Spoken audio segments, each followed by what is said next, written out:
You extend the index finger of your left hand and you press it lightly upon the soft cheese, the brie or the camembert, and you extend the index finger of your right hand and you press it lightly upon your closed right eye, and if they both feel the same, the cheese is perfect. It's true, it's true. Try it, it's true. If you go into a good fromagerie in France, you'll see the cheeses have got little finger marks all over them where they've done that. It's true, it's true, it's true. Talking of Corsican cheeses, by the way, one year we brought back like a small football of a cheese. We thought, well, that's obviously a local speciality, we'll take that back. And we got it home, and after a couple of days, we cut it open, crawling with maggots inside. Oh, God, we obviously been taken for a ride. They've got rid of their old stock. Oh, God. We actually had a goldfish pond, so we sprinkled in the goldfish had an absolute feast. It wasn't until next year that I related this to somebody in a shop, and she said, but my dear boy, that's what you're supposed to eat. The maggots eat the cheese, and you then eat the maggots. No, thank you. No, thank you. I think not. No. Well, I've got a list of some of the restaurants here in Propriano. There are several restaurants along the seafront. They've got tanks with live fish and lobsters. A friend of mine decided, I'm going back now 15 years, it was his birthday, and he invited 15 friends to one of these seafront restaurants, and he said, go on, help yourself, take anything you like. Well, most of them chose lobsters, and I think he's probably still paying off the debt. Do be careful, and if you do order anything like that, ask for it to be weighed, ask what the cost is per kilo, because they can be absolutely astronomical. Not a lot of shopping opportunities here. Food and wine shops, of course, scattered around. There are boutiques and clothing shops, but this is not Saint-Tropez. You won't find smart brand names here. The choice is pretty limited. Beaches, well, here again is an aerial view. Here's the port. There is a beach here. And the villa that we stayed at, the little club we stayed at, is this little beach here, which is really quite pleasant. This one here. There's the seafront, and the port is over here. You could walk to that in I should think probably 10 minutes from the port. So that's a little beach there, better probably than the main beach. Tours, beautiful Bonifacio. I'll talk about that in a second. Quaint Campomoro and Sartène and the southwest coast. So as I've explained, not a lot to see in Propriano. So I don't know what tours might be still available, but it's obviously we're there tomorrow. So here we are. Here's Propriano. Here's Campomoro. Here's the Gulf of Valinco I talked about. So Propriano is tucked away at the end of it. Down here is Campomoro, right on the tip. Sartène is here, and Bonifacio is down in the south there. So let's have a quick look at those. Sartène, well, it's an old hill town. The whole town was caught up in a very, very vindictive vendetta, very nasty. It ended up with a treaty being signed in 1834, but there's a huge number, you'll see, of bricked up windows which still go back to those days, because they literally used to barricade themselves in their houses, and even today there's a somewhat foreboding atmosphere about this town. The old town, there's a nice museum of prehistory there, and if wine tasting is your thing, then there's a little arch in the old town. You go through there from the main square, and there's La Cave Sartenaise, and you can taste and buy the local wines there. The wealth of this town is actually founded on the Sartenaise wine. There's a St. Mary church. It's got a Corsican bell tower, and there's a few interesting little narrow alleyways to wander around here. It's certainly got a very somber influence and feel to it, but it is the real Corsica. It's inland, and this is where the Corsican history was found. And of course you get wonderful views of the mountain scenery as well. Bonifacio, fascinating harbour. Look at this, the way this great gorge comes in from the sea, and very, very narrow. You've got the main port down here, the marina, and you've got this part of the town here, which is really towering above the sea. As you can see, here's this magnificent great old bastide, the old fortress here. And there's quite a climb up there. There is a little chuggy train that will take you up, that little tourist train. But very spectacular indeed. Beautiful city. The French Foreign Legion was actually located here, and is still located here in this citadel at the top here. It's divided into the Haute Ville and the marina, the town down below. A couple of nice little churches to have a look. It's only about 12 kilometers, about 10 miles from Sardinia, so it's had this Italian influence for many, many years, and you'll see that in the street signs. The fortifications are worth a look at. There's a lookout tower, a couple of churches, and it's a spectacular place. Campomauro, completely and utterly different. Here again is the Gulf of Valinco, and it's situated right out here on the peninsula. It's a very, very quiet, sleepy little tourist village, really. It's got a Genoese tower, which you can visit here. You can walk across the cliffs and see the Genoese tower. That was built following the sacking of Sartène by the Barbary pirates. It's been renovated, and it's considered to be the most impressive of all the Genoese towers in Corsica.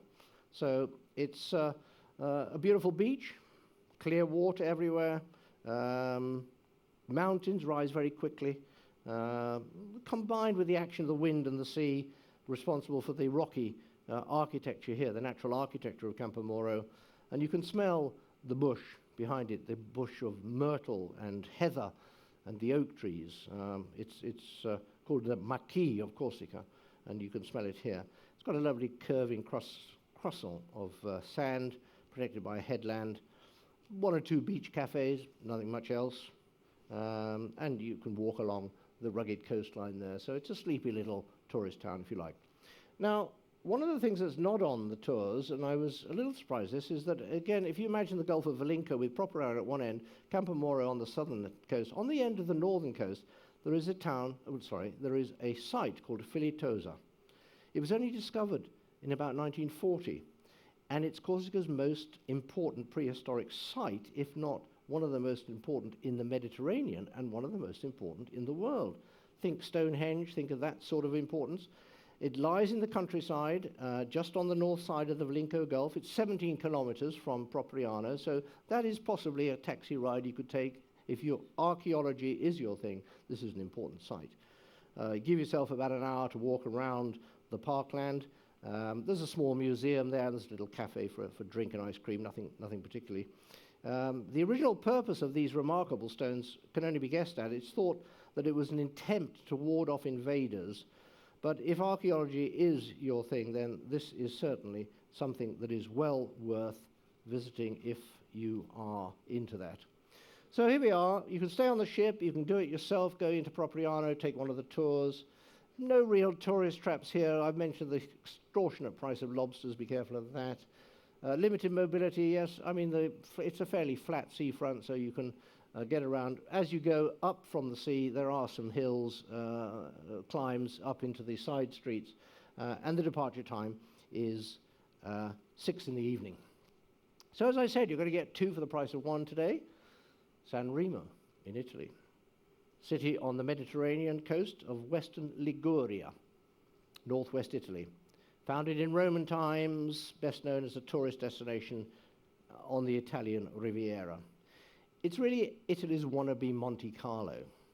It's a sun-dappled Mediterranean resort. It's got a casino. It's got very smart, ostentatious villas, lashings of Riviera-style grandeur. Locally known as the City of Flowers because it has a colourful summer festival, and it also stages an annual music festival. That was the supposed inspiration of the notorious Eurovision Song Contest. And it's also got the world's longest professional cycle race, the Milan to San Remo Classic. You'll sometimes see it written in Italian as one word, San Remo. So here's Corsica. So Propriano is just off the bottom here, and we're going to come up, and there it is. There is San Remo, just round the corner, really, from where we've just come out of. It's based in Liguria. Nice little old town bit here, 57,000, currency is the euro. Aren't we lucky that every port we're going to, it's going to be the euro? Previous to this one, I was on a cruise on Seabourn up to the Baltic, and I think we visited 9 countries in 12 days and 7 different currencies. It was a nightmare. Zlotys and rubles and litas and but here we're all the euro, so that's good. That's good news. And this is the port of San Remo. Now, again, I haven't had a time, but I do know that we're not going to be able to get into the port because this is basically a marina. There's not enough room here for a ship, even the small size of Sojourn when you think about cruise ships. So we are going to be moored offshore, and we're going to tender in, and we'll be going in to the marina. So that's not a problem. It was once the Roman settlement of Villa Matuatiana, and it expanded in the early Middle Ages when the population moved up to the high ground. The nobility built a castle on the hill and the walled village of La Pinga, and that was to protect it from these damned Barbary pirates and also the Saracens, who were becoming a serious problem. It was first under the countship of Ventimiglia, but it then went under the dominion of Genoese bishops. 1297, they sold it to the Doria and De Mari families, became a free town in the second part of the 15th century, expanded to the Pina Hill and the St. Cyrus Cathedral. And it's almost perfectly preserved, the old town. It remained independent from Genoa for a long time, but in 1753, after 20 years of very fierce fighting, it rose against the attempts of the Genoese Republic to capture it, and they built the fortress of Santa Tessina, and that's situated on the beach near the port. And that fortress was used as a prison right up until 2002, and it's now being transformed into a museum. After the French domination of the Savoy Restoration, 1814, it was annexed to the Kingdom of Sardinia. Since the middle of the 18th century, the town grew rapidly, in part due to the development of tourism, and the first grand hotels were built, and the town extended along the coast. Notable people used to come here: the Empress Elizabeth of Austria, Empress Marix Alexandrovna of Russia, Tsar Nicholas II of Russia came here, and Alfred Nobel, we'll talk about him in a moment, and the writer Calvino. They all stayed here. During the mid-19th century, it became a magnet for the regal European exiles. This was before Monte Carlo had really become popular as the place for the rich and famous to come. It enjoys, of course, a Mediterranean climate, very attractive setting on the seacoast. Tourism is still the main basis of the economy here in San Remo. It's active in the production of extra virgin grade olive oil, and it has a designation of origin for the olive oil here, so it's very well protected. And as I said, it's known as the City of Flowers because it's also an important part of the economy of the city. Around about in the surroundings of San Remo, huge flower gardens, and as I said, they have a festival of flowers. The municipal casino, built in 1905, is an example of a Liberty-style building. The Ariston Theatre, shown here, has annual concerts, operas, theatre plays. The symphony orchestra here is recognized as one of only 12 by the state of Italy. It does about 120 concerts a year. And the tourist office, well, it's situated, the San Remo tourist office, close to the seafront by the Russian church. It's in Palazzo Riviera, and there you can pick up your leaflets and free guides, so it's a good first stop. Museo Civico del Palazzo Borriadolmo. Mouthful, isn't it? Anyway, it's in the Corso Matteotti, and that's the most elegant street in San Remo. And this takes its name from a family of Venetian origins, built in the 15th century. It's got a facade quite clearly Baroque.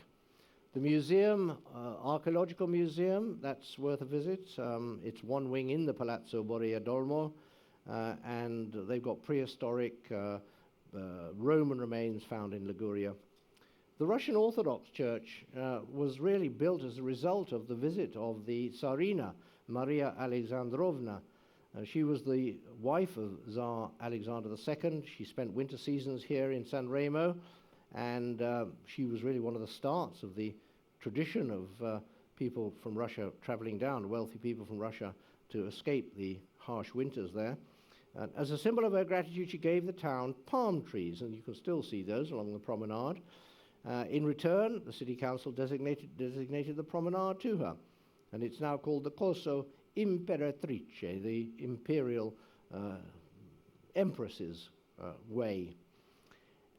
Following the Tsarina's example, the aristocracy of Russia began to spend their winters here, and the idea to build a Russian church in San Remo was first ascribed to the Grand Duke Sergei Mikhaïlovich, and he stayed in San Remo in the 1890s, and of course the Tsarina Alexandrovna. Towards the end of the 19th century, the idea of building the church spread amongst the wealthy Russians down here. It was a bit hampered by the lack of funds, but on the 12th of March 1912, the Russian Tsar Nicholas issued a decree that approved the setting up of the Committee of San Remo and allowing fundraising throughout Russia, and he donated 2,000 rubles, and that resulted in, by the end of 1913, the funds had been raised, and it was consecrated in 1913. San Siro Cathedral is worth a visit, Romanesque Gothic cathedral built in the 13th century. Lots of medieval scenes inside. The bell tower was rebuilt after the Second World War when it was badly damaged, but there are crucifixes and paintings dating from the 16th century here. It's at the base of La Pina, which is this large hill overlooking the town, and it's got a facade of yellow limestone. It's got some interesting fonts inside there and some interesting medieval paintings. Another church here is the Church of St. Stephen, an important religious monument in the town. Founded in the Middle Ages by Benedictine friars, became the property of the Jesuits, who devoted themselves to its reconstruction in the Baroque style. The inside is very, very abundantly decorated in frescoes and gold, and this is another church at the base of the La Pina Hill, which overlooks the town. Talking of churches, by the way, a vicar in England had his bicycle stolen, and he said to his verger, "I'm going to talk on Sunday about the Ten Commandments. And when I get to thou shalt not steal, I'll look around the audience, the congregation," and he said, "I'll see a guilty face, and I'll know who's stolen my bicycle." Sunday comes round, he starts off on the Ten Commandments. He's only just started, and suddenly goes on a completely different theme altogether. And the verger said, "Vicar," he said, "I thought you were going to talk about the Ten Commandments and get to thou shalt not steal." "Yes," he said, "it's true." He said, "But when I got to thou shalt not commit adultery, I remembered where I'd left my bloody bicycle."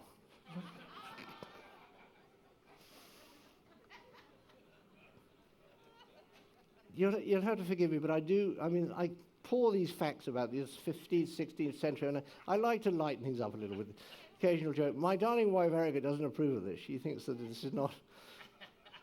She said, "It's got to be relevant to the talk." Well, I was talking about churches. That was about a vicar. Is that all right? Can I get away with that? I don't know. Anyway, just to tempt you, I'm going to tell you that in one of my talks, I am going to tell, not my opinion, this is official, a German magazine invited its thousands, tens of thousands, hundreds of thousands of readers, a very big magazine all over Europe, to send in their funniest jokes. And they collated them down to 20, and they published the 20 funniest, and they invited the readers to vote for the funniest joke in the world. And I'm going to tell you what it is. Not tonight. No. You'll have to wait a little later. Actually, I'll also tell you the second funniest joke in the world, which, strangely enough, I think is funnier than the first. But anyway, now listen. Let's not digress. Baroque San Remo, yes, well, all over. You'll see at the foot of the hill La Pina, there's all sorts of... By the Piazza Cassini, there is the Church of St. Stephen. You can walk through there to another church, the St. Mary of the Angels, and you'll see a lot of the Baroque influence here. There's also an Art Nouveau influence here. The Corso delle Inglesi is a long street. This one, sadly, seems to be boarded up, but there's some elegant villas all the way down here. Privacy is sacred here, and it's often impossible to see the interior of the homes because they are privately owned, but you sometimes can look through the gates and see some really elegant gardens and some really elegant villas here. Modern San Remo, well, it starts in the Corso Matteotti. That's the most elegant street I told you about, the best place for shopping and for strolling along. That was designed in the mid-19th century, originally named after the first king of the unified Italy, which was Vittorio Emanuele, and he was, later after the war, it was named Matteotti, after the secretary of the Socialist Party. The Corso Mattiotti, the Via Faraldi, Corso Mombello, they're all in elegant streets to wander around. You'll see the Cinema Centrale, which opened in 1924, and you'll see the Tabarad Centrale, and that was built in the 1920s, restored. It's got some interesting paintings and statues. And I've already mentioned the Theatre Ariston, which is another building worth looking at. Piazza Bresca is one of the central squares in the heart of the town. It's between the Via Roma and the Via Nino Bizio. It's a stone's throw from the old harbour of San Remo, and the old harbour still supplies fresh fish for the restaurants and the local fish shops. And the piazza is decorated with palm trees, and it's got a charming square, and there's a 19th century fountain in the centre. This is the La Pigna Hill I keep referring to. It dominates the town. There's the church up there, and lovely little alleyways leading up to it. Its name of the Pigna comes from it's curling around the hill like the scales of a pine cone. Pigna is pine in Italian. And it was founded as a stronghold around the year 1000, enlarged and strengthened on the 16th century to protect it from, guess who? The Barbary pirates, yep.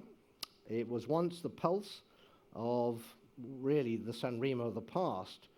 It was the old town, and it's now a nice area, little covered alleyways, little squares, terrace houses.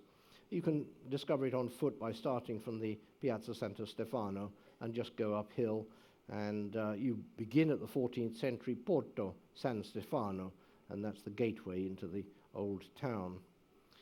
Via Palme is the main street here in the old town. Number 21 is the home of the Manara family, and Pope Paul III stayed here on his way to Nice in the 16th century. You can go into number 18 on the Via Monta, and that's the place where Count Sapia Rossi had a very illustrious guest, Napoleon Bonaparte, who stayed in 1794. And then even further up, there's a 19th century church up the Piazza San Giuseppe. And then you'll come to the Madonna della Costa, the sanctuary, very top of the hill of La Pigna. It's fronted by the Regina Elena Gardens. Church has got several works of art, 18th century fresco dome, and some quite interesting Madonna paintings